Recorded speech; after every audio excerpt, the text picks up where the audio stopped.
A very warm welcome to this guided meditation session presented by the Contemplative Study Centre at the University of Melbourne.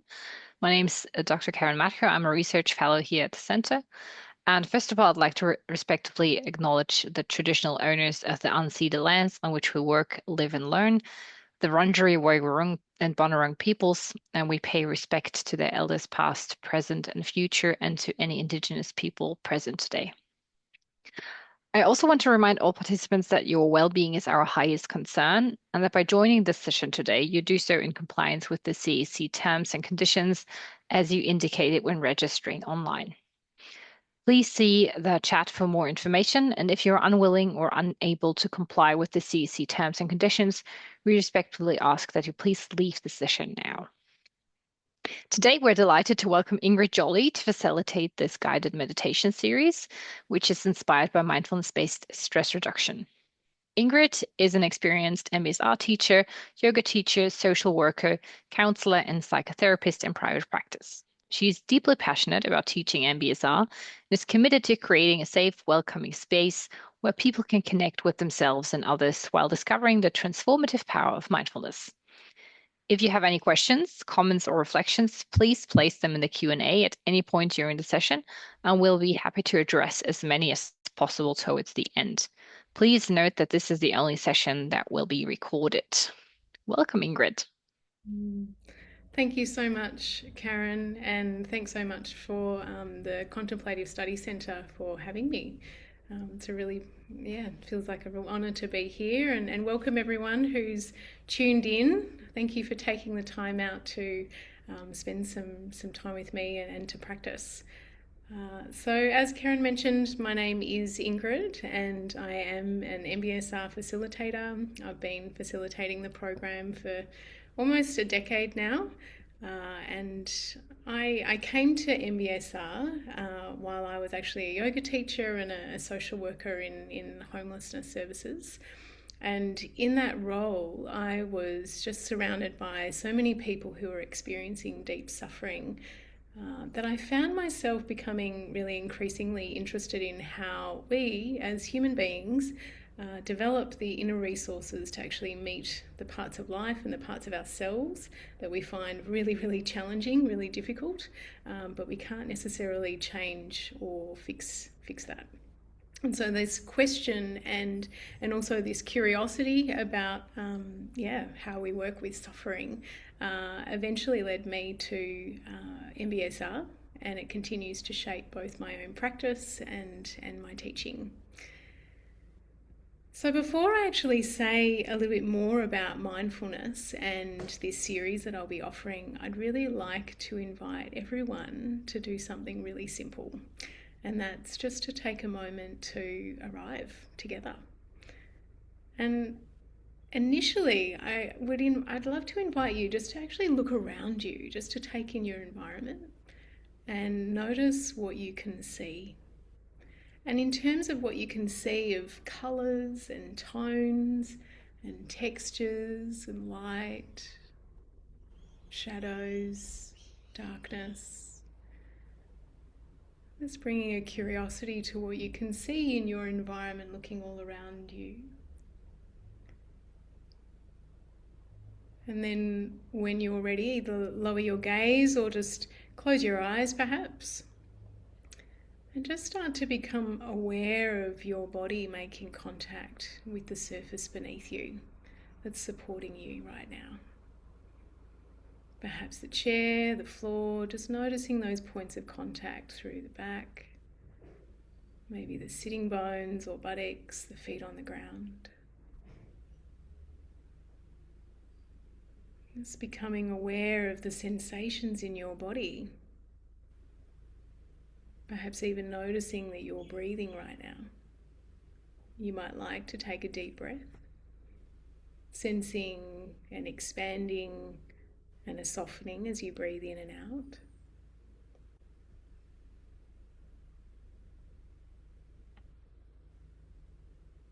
And even noticing, just in this brief moment, what the mood is right now. Like, what are you noticing inside of yourself? What's the mood here? And seeing if it's possible just to welcome yourself just as you are in this moment, whatever you find. And sensing that we're all arriving here together just as we are. Hmm.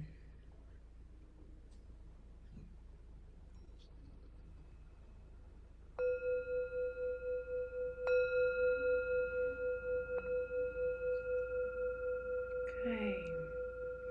Well, thank you for taking that moment just to pause. And I wonder if you'd like to just actually use the emojis to just share with each other about what you kind of notice then in terms of the mood, or what's going on inside of you, what it was like just to pause then, just using different emojis to kind of get a sense of who's here and how you're doing. Seeing lots of love hearts, which is great, thumbs up. Yeah. Feeling a sense that we're all here together now, which is beautiful. So, what we've just done right then is really simple, right? Just dropping into the senses. And this is actually something that we're going to be, exploring together, simply bringing awareness to our senses, our body, our breathing, our emotional tone, without trying to make it different, just noticing what's already here. And while it is really simple, it is the heart of what we'll be practicing together over these 4 weeks and today.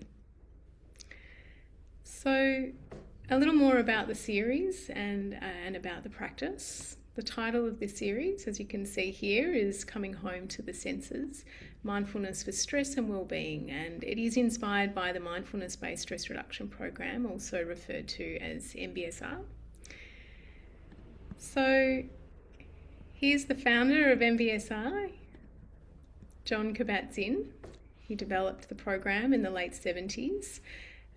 He was actually a molecular biologist and a researcher at the University of Massachusetts Medical School, as well as a long-term practitioner of Zen, Vipassana meditation and yoga. And he wondered whether these contemplative practices could be offered alongside modern medicine to support people living with stress and pain and illness, suffering.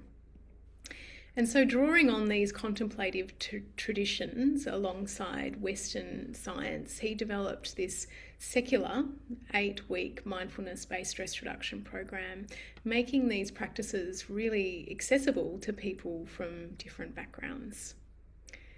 And because Jon was working in a medical and research setting, he was able to study the outcomes of the program.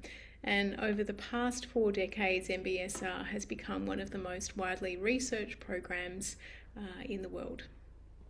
And research has found that participation in MBSR is associated with reduction in stress and anxiety and depression, and for many people, it's the general improvement of well-being and quality of life. But I think what has always really stood out to me as something even deeper than just symptom reduction, something really important, is while people's circumstances didn't necessarily change, they were still living with illness, still navigating loss, uncertainty, and the ordinary challenges of what it is to be a human. What often changed was their relationship to their experience. And I think that's a really important starting point for understanding mindfulness. Mindfulness isn't necessarily about making our experience different. Rather, it's about learning to meet ourselves and our lives just as they are, and responding in ways that don't actually add further stress or struggle to our experience. So while we're not doing the full 8-week MBSR program here, over these 4 weeks, we'll be exploring some of the foundational practices and themes throughout our own direct experience. So, throughout this series, I would love to invite you to approach the practice as an experiment, really, where you don't have to simply believe what I say or what you've heard about mindfulness, but rather the invitation is to explore your own experience and become curious about what it is that you notice through practice. So, in terms of mindfulness, I think it is important that we just cover, what does this actually mean?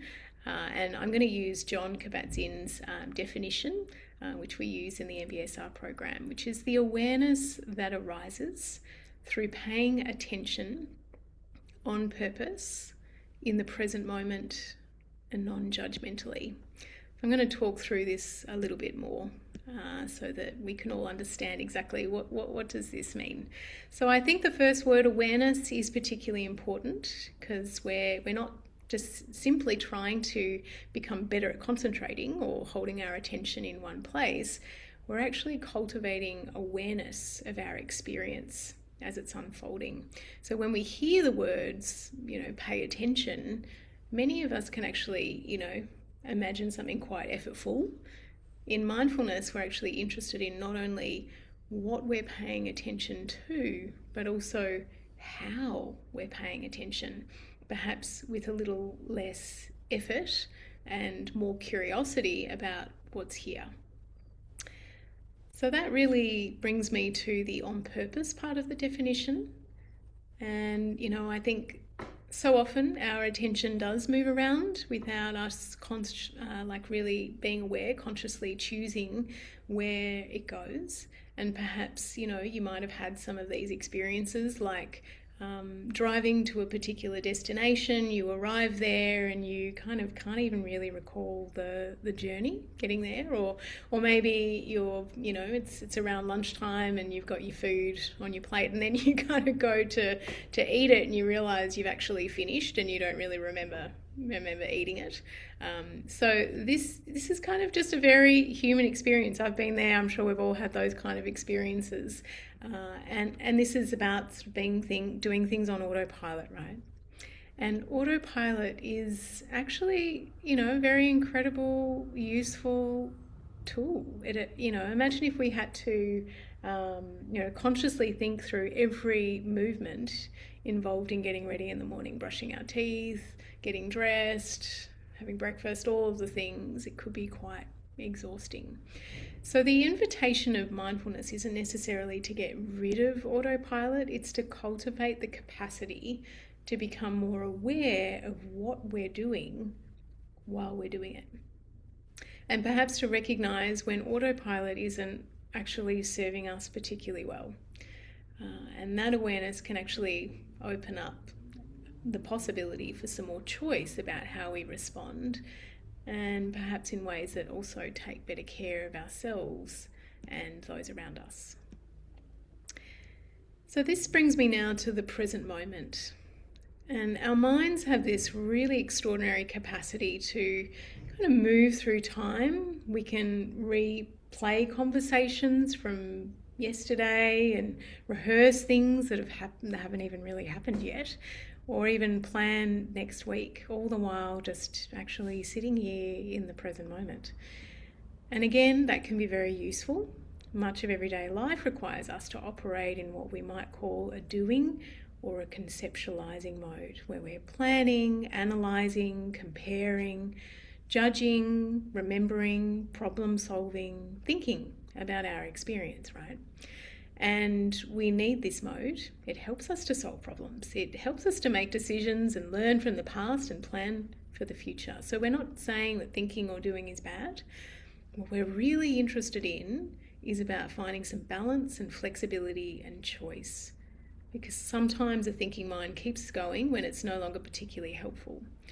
We might find ourselves going over and over a conversation, worrying about something that might happen, or trying to solve something that can't actually be solved in that moment. So I'm going to share this slide with you now that just kind of explores these different modes or ways of relating to our experience. And so mindfulness can offer us this other possibility rather than being in this conceptualizing mode. of actually shifting our attention towards our direct experience, directly experiencing what's happening in terms of what I can see, what I can hear, what I can feel, the sensations in the body. You know, we might think of this as moving towards an experiencing or being mode. And again, you know, it's not that one is better than the other. We do need both. But what we're cultivating here is greater flexibility, becoming more able to recognize which mode we're in, and then having some choice about where we place our attention and what might be more supportive or most supportive for our well-being. So in terms of the senses, one of the reasons mindfulness keeps returning to the senses is that our senses are always happening here in the present moment. You know, we can think about yesterday, imagine tomorrow.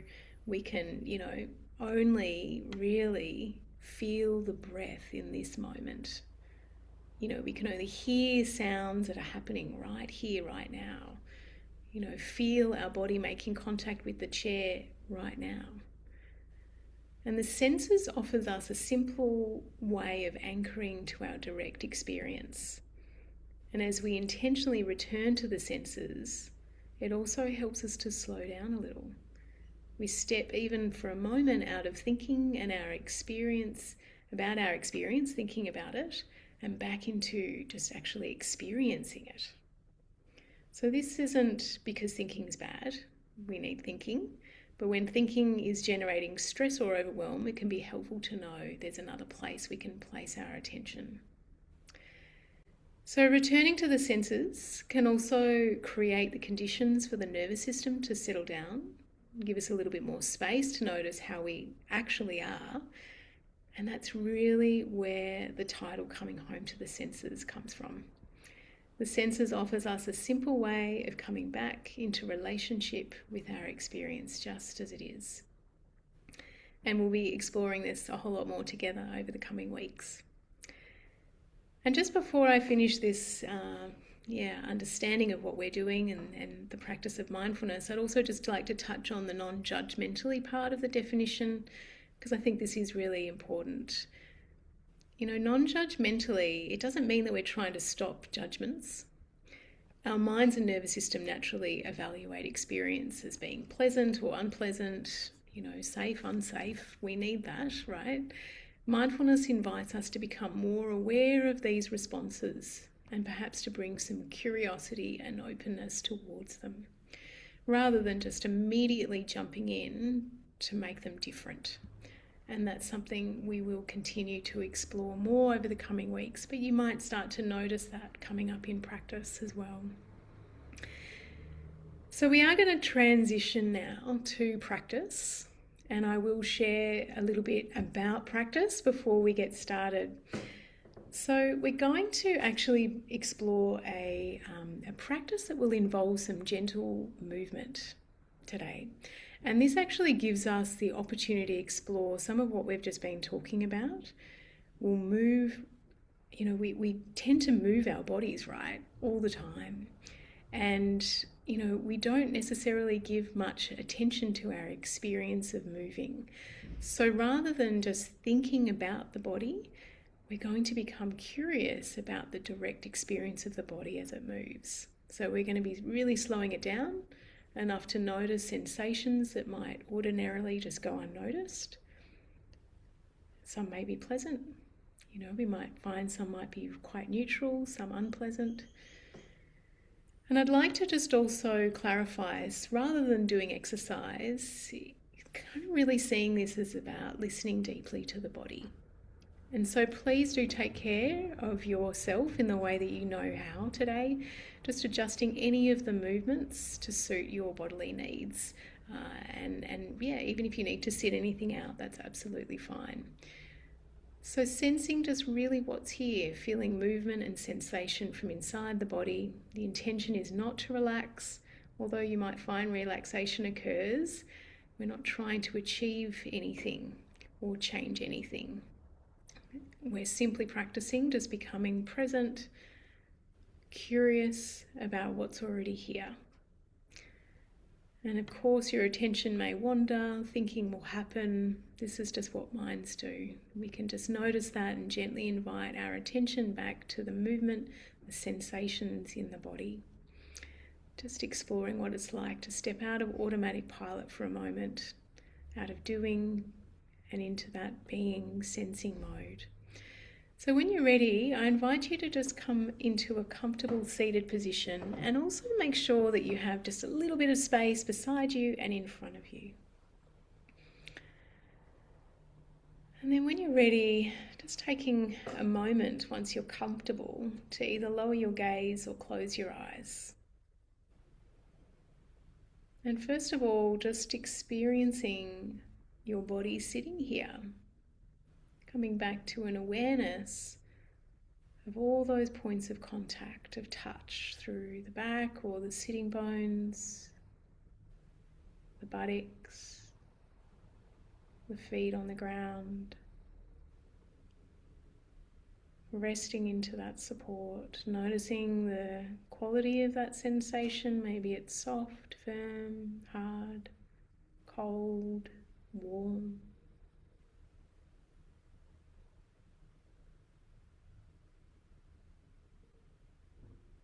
Now taking a moment to shift your attention to the body breathing.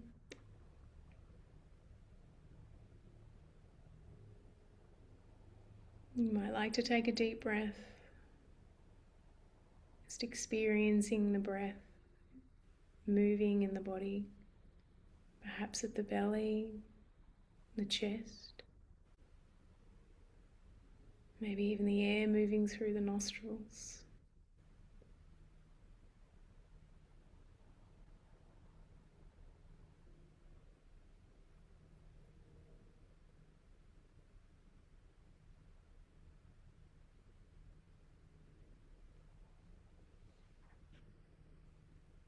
Taking a moment now to invite a little bit of movement through the shoulders, gently bringing the shoulders forward, up towards the ears, and then gently back and down. And just continuing this movement in your own time, forward, up, back, and down, and bringing a curiosity to all of the different sensations arising through the neck and shoulders, through the back, maybe the chest or the belly, the arms. A tensing, a letting go, and then letting that movement come to an end. And now I invite you to place your hands so they're facing upwards, resting on your thighs. And gently squeezing your hands, letting the fingers curl in, creating some fists with your hands. Just noticing the sensations here that are generated through the hands. Maybe you even feel the sensations generated up through the arms, the forearms. The quality of the sensations, is there a tightening, a tingling, a throbbing, a temperature? I'd just like you to imagine a flower opening up when the sun meets it. Starting to let the hands gently open up and expand. And just noticing the shifting, changing sensations as you move the hands. Expanding them open, wide. And just continue moving the fingers, drawing them in, clenching the hands, taking fists, and then opening them up. Exploring with curiosity the sensations shifting and changing in the body as you move. And then letting the hands come to a neutral position. They may like to stay with the palms face up, or perhaps you might like to place the palms down now. And now shifting your attention down to the feet. And just start to wiggle the toes. Just noticing the sensations. Perhaps your feet are inside shoes. Just noticing the constriction perhaps. Sensation of socks, clothing on the skin. Warmth, dry, moisture, temperature. And then from here, pointing the toes and lifting the heels up.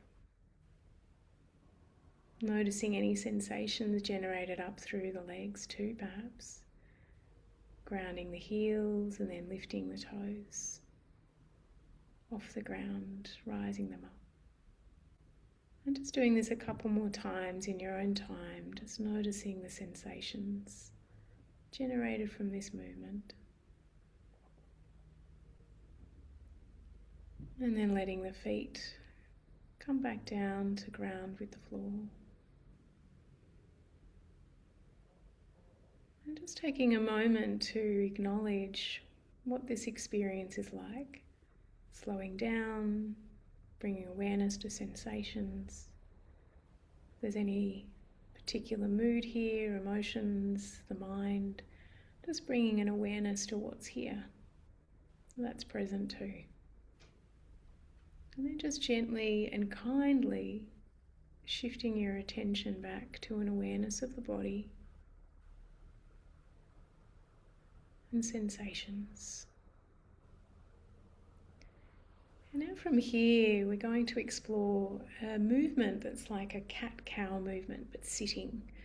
So you slide your hands towards your knees. Gently let your chin drop towards the chest, rounding through the back. Then sliding your hands down towards your hips, bending at the elbows, and just gently opening up through the chest, looking up slightly. And then continuing sliding the hands forward, rounding through the back. Many different points of contact here, of sensations of movement. The hands on the thighs. Continue moving in this way in your own time, sliding the hands back towards the hips, opening the chest. Just a few more times in your own way, noticing sensations perhaps through the back, the belly, the chest, the shoulders, the breath.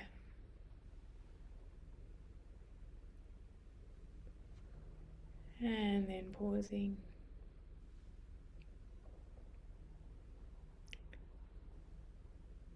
And then taking a moment to just settle here. Just to notice what it's like to find some stillness.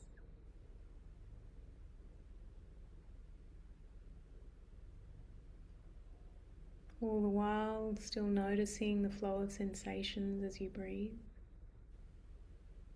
The movement still arising in the body.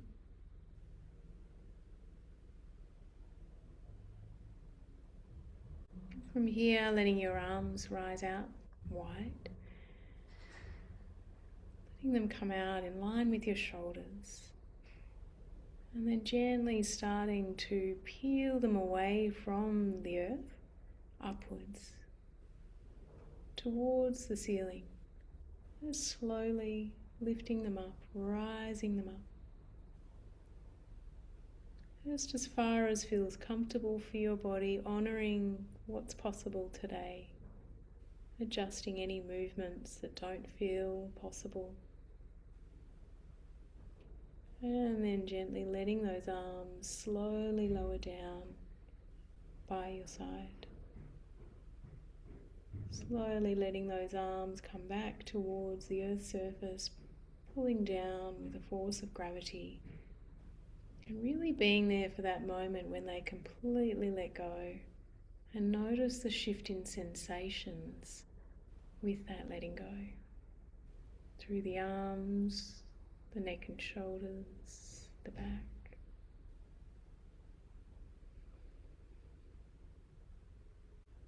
And once again, letting the arms rise out in line with your shoulders. And this time, letting the arms come forward, all the way forward. And then as they come forward, crossing over the arms, just noticing the sensations as the arms meet. And then wrapping them all the way around your upper torso. And you might even like to round the body here a little bit as you hug the upper torso. Just noticing what that sensation is like, containing through the front of the body.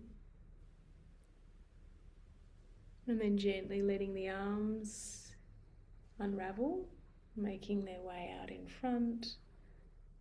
Slowly, gently letting the arms move out wide, and maybe even there's a moment of just letting the chest broaden and open.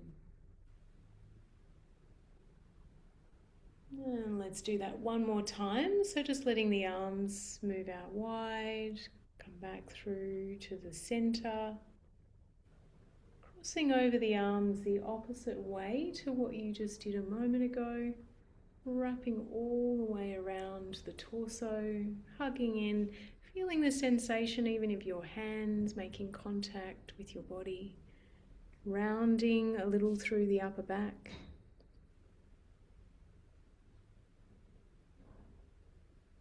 Resting into this position for a moment. And then gently letting the arms float forward. Noticing that gentle shift in sensation as you start to open back up again. Opening the chest and the front of the body. And then just letting the arms release, finding a comfortable position for the arms, settling back into stillness.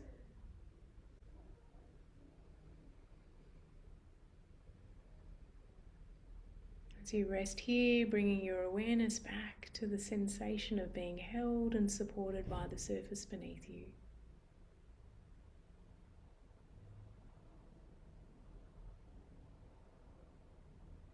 Coming back to an awareness of the sensations of breathing, experiencing the breath, moving through the body.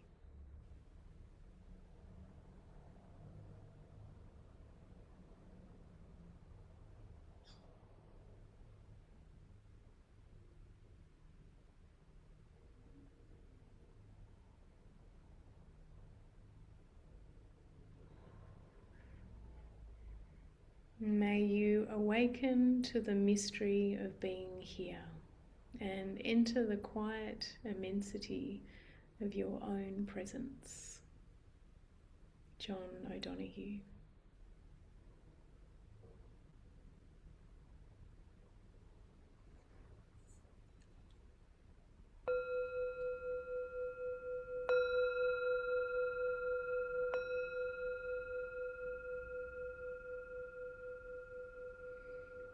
So as this practice has come to a close, just taking a moment to now move and stretch your body however you wish.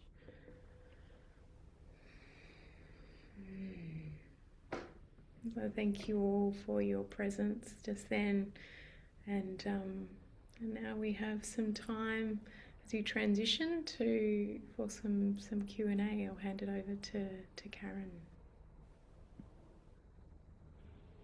Thank you, Ingrid, for this wonderful practice. I really enjoyed the movement aspect of that after lunch. You're receiving lots of hearts, so people seemed to enjoyed it. And we already have one question in the Q&A. Also, please feel free to type your questions in there if you have one. Some. So this question is about the significance of the bell. So is there any more to that bell, or is it just the beginning and ending marking the practice time? Yeah, great question. Yeah, it really is just the beginning and ending of a practice. And, I think something else important to understand about mindfulness is that it can be, it's a practice for life, And I think sometimes we can get this idea that it is just a formal practice, but formal practice can support us to develop mindfulness, capacity for mindfulness, right? And so a formal practice is often marked by a bell at the beginning, at the end, and so on. Whereas our informal practice obviously doesn't have a bell. It's more just how we are showing up in our everyday life and relating to our experiences. I hope that answers your question. Mm. Yep. It's also, I think, a nice signal. I mean, we humans tend to be conditioned quite easily, so We do, absolutely. Yeah, yeah. And it's really helpful just for us to have that kind of um, container of knowing, okay, this is what we're actually doing now, and brings us into that kind of purposefulness, right? Of, okay, this is how we're relating to what's arising in this present moment. And the bell is a really great signal for that. Mm. yeah. Thanks. Here's the next question is about reflective writing and whether this is more of a doing mode or being mode, and how like this kind of being sensing it could be incorporated more into the writing or journaling practice. Mm, great. Really great question. I love this. So it really depends, I guess, about, yeah, what it is that you're writing, and how you're writing it. So if it is that kind of more thinking mode of like conceptualizing your experiences, then it possibly is more that conceptualizing mode, which is, I mean, I think can actually have a lot of value to it. If you're kind of wanting it to be more related to a mindfulness practice, then we can get curious in our reflections around what is it that I'm actually experiencing in terms of how I'm feeling emotionally, what am I actually thinking, and how am I feeling in my body. So, what are the sensations that are coming with all of that information of the thoughts and the feelings? And that can be just allowing us to have lots of different information about our experience rather than just from the thinking mind. I Yeah, hope that answers the question. Yeah. yeah, thanks. There's also someone who wants to who's asking for the quote you recited. I think we can send that via email. Yeah, sure. Um, Absolutely. Yeah. yeah, and then It's, there's and then there's a question about movements. mm-hmm. So one person said the movements are great for feeling, making you feel a lot. And then another person remarked that this movement drew attention to parts of my body that I saw and that I would rather not think about. And Mm. what to do if you're feeling the pain? Is it helpful to focus on it in this way? Yeah, that's such a brilliant question. And so kind of coming back towards the, invitation at the beginning is when we are moving, we do need to take care of our bodies, and sometimes there are movements that aren't actually okay for our bodies to be doing. And so, if you are experiencing pain during movement, then maybe some of those movements aren't actually ideal to do, and you're the expert on your body and what feels right. Uh, and then sometimes, actually, our whole body can, wherever we go, we feel pain. There's a whole lot of discomfort there.